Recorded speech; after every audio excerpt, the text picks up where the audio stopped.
to stay here.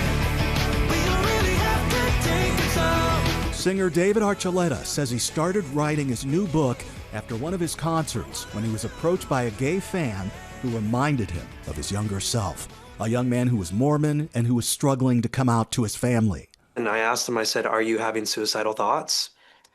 And he said, "I have been for the last month." I think that's when I was like, okay, this is a story that could help someone choose to still live their life. In his new memoir, Devout, the now 35-year-old shares his journey from his childhood in the Mormon church to his teenage years on American Idol to his recent exit from the church after revealing to the world that he is now dating men.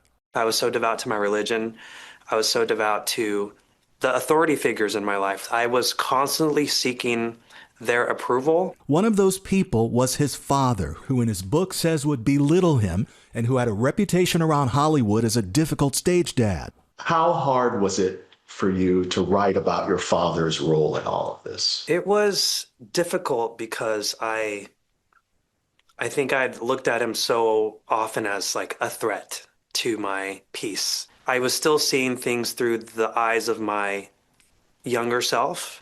And the way that I had coped and like moved on from it was simply just cutting it off, blocking it out. Even though I'm in my mid-30s now, I would revert back to being a child and being afraid like I was as a kid. I'm like, why is this happening?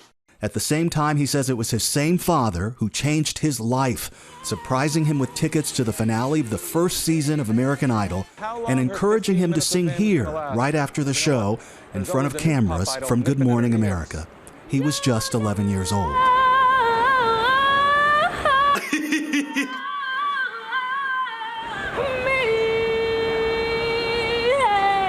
Oh my gosh, that's so funny. It helped spark a dream in me.